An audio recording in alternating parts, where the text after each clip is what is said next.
اللہ تعالیٰ کی رضا کے لیے عمل کرنا چاہیے اور دکھاوے سے بچنا چاہیے۔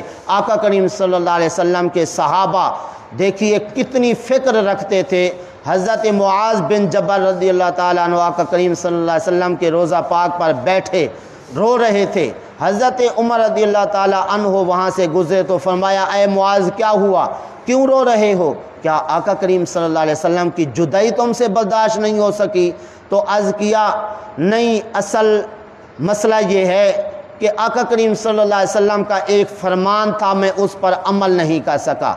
تو وہ کیا فرمان ہے جس پر آپ عمل نہیں کر سکے؟ کہا آقا کریم صلی اللہ علیہ وسلم نے فرمایا کہ دکھاوا کرنا چھوٹا شرک ہے۔